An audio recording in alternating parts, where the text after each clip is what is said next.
This week on Supercars Talk, Will Brown wins a race, someone ignores team orders, Will Davison gets pushed around again, and Will Brown wins a race.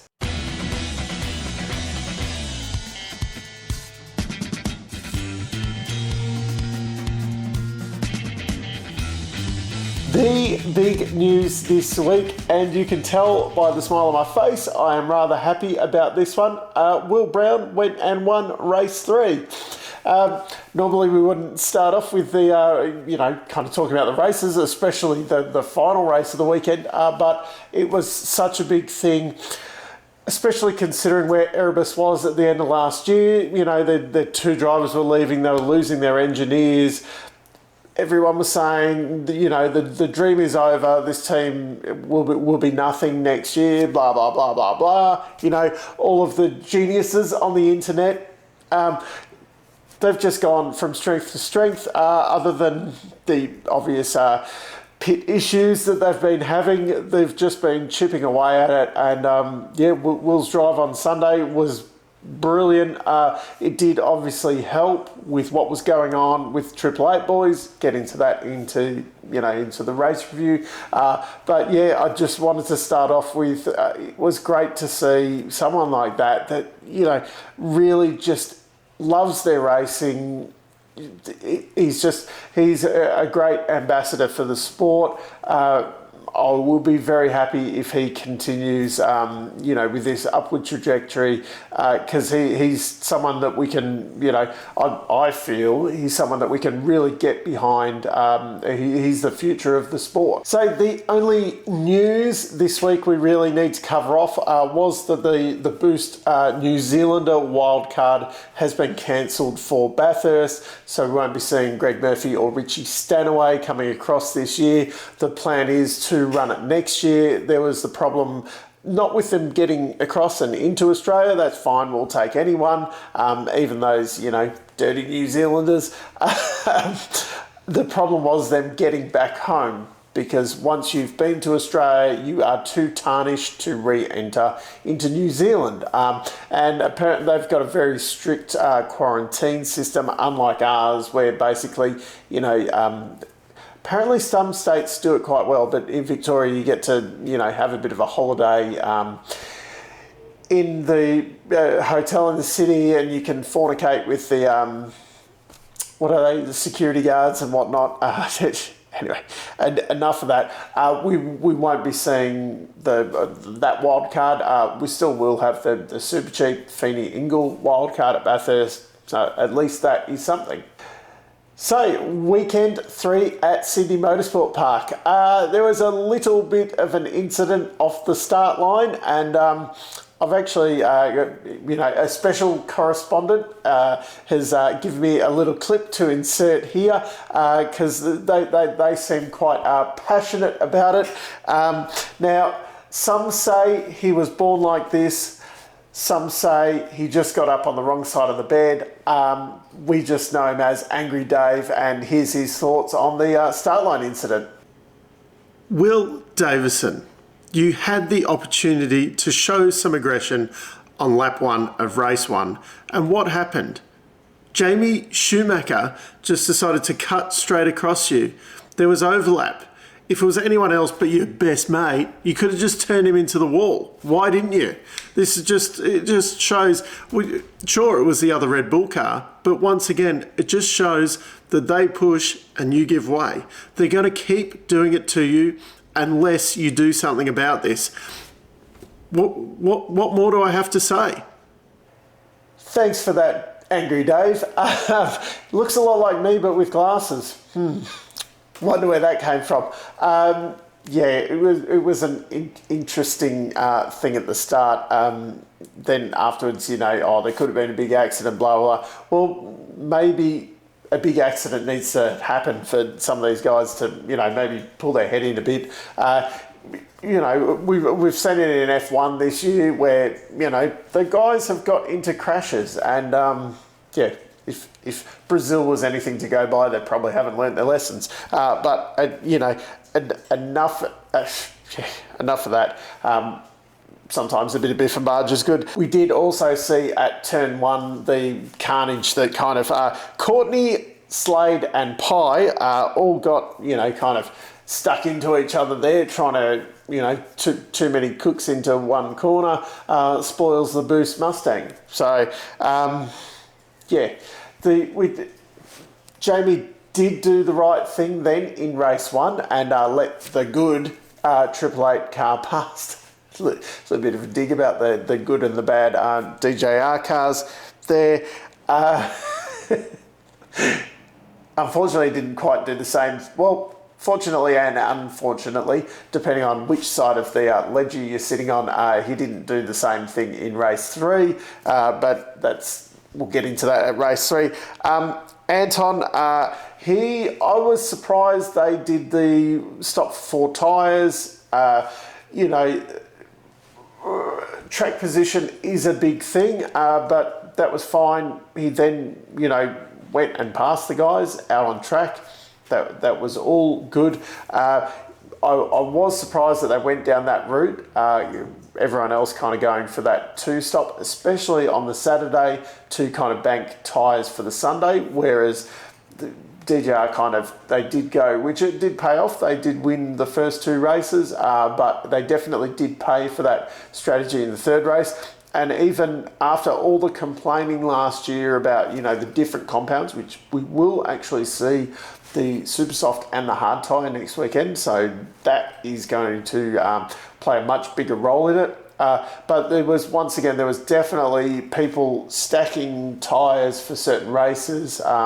There wasn't, I suppose, that clean, one guy up the front every race, which it does make the racing a bit more interesting. The last little thing I want to cover off in this race, there was another teammate incident. The Tickford guys, so Hazelwood had kind of got stuck into waters at the hairpin and sent him wide. And then Mr.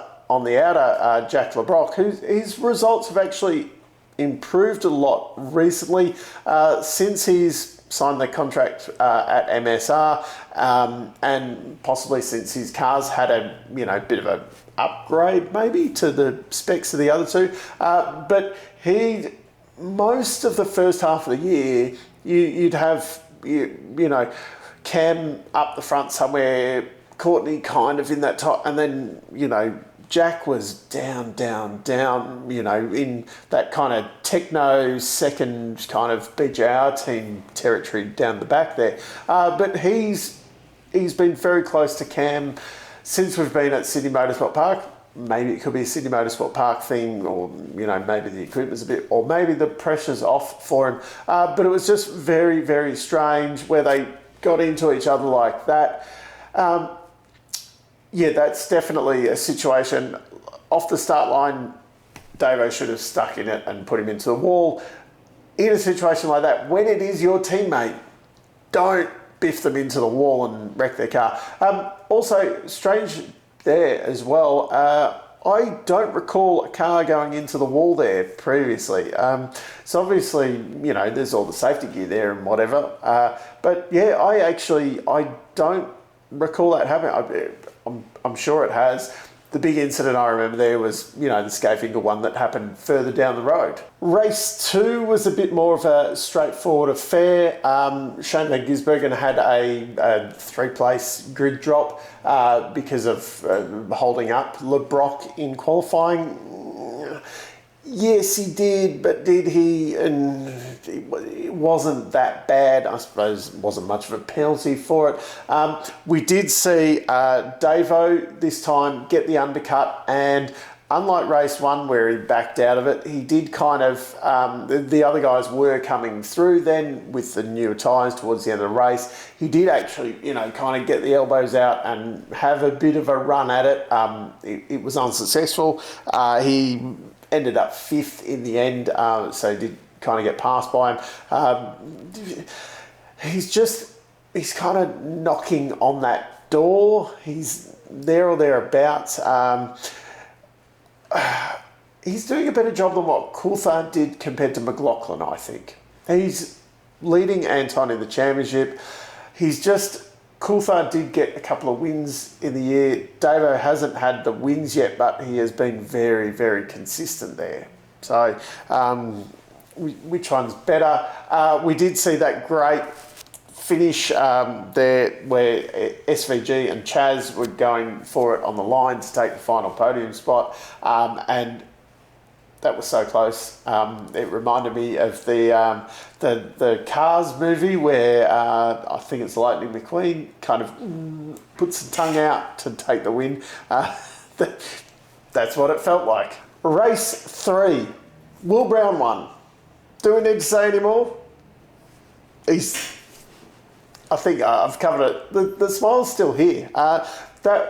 It was exciting to see a first-time winner and just someone who is so excited by all of this. The other little thing before we get into the teammate thing, Frosty's self-healing car.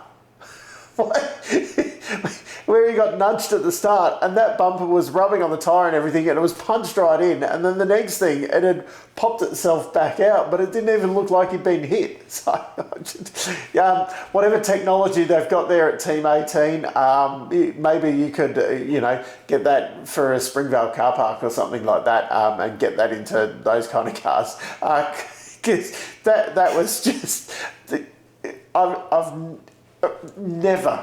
never seen anything like that before. That was it'd be interesting to actually see what the car was really like when it came, because obviously the cars don't look too bad as they're travelling around the track, and before race 3 they did actually kind of run down the pit lane and show the damage that was on some of the cars that out on track they look quite alright going past you. But yeah, even before the start of the third race, which I think by the end of next weekend there is going to be short supply of certain panels and probably some damaged parts along the way. But at the end of that race, the teammate battle. Once again, someone blatantly ignored team orders. Now, I'm not a big one for this, especially when you're battling for position, they're battling for the championship, blah, blah, blah. Should he move over? Because technically, Jamie's second in the championship, he's still in the hunt. Should he, get out of the way? But really, Shane's going to win the championship. It's not really. Shane could have gone for the win if Jamie had let him go. It was once again this little thing like we've seen with overtaking safety cars and not coming into the pits when he should have, not saving fuel when he should have, things like this. It's still there. And, whatever. But what happens next year, say, when they get on the radio and go, hey, Shane let Brock through, he's, on a better strategy, blah, blah, blah, and Shane goes, not going to listen. Why should I listen when, Jamie never listened, so, why should I play the team game? I did actually flag a little while ago that, maybe Shane should have been looking at that DJR seat that was available at the time, because of these little issues that there is in Triple Eight. They dominated the championship, blah, blah, blah, blah, blah. But is the environment as happy? Is there something going on behind the scenes between the two drivers? Because they were going, and when they got out of the car, and Duddo seemed really pissed off as well because Jamie hadn't listened. But there's all of this because, Jamie's essentially the new boss. So you see a little bit of it in Formula One where, no one in Aston Martin's allowed to criticise Lance Stroll because, Daddy will come through. Can you criticise Jamie because he's the new boss? Yeah.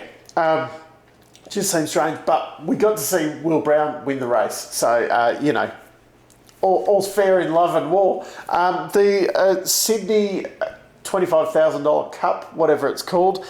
Shane is still leading that. Anton has closed him down a bit. It's 43 points. Whincup is third in that one. Will Brown is fourth. Davo is fifth, and then the other guys are essentially out of it.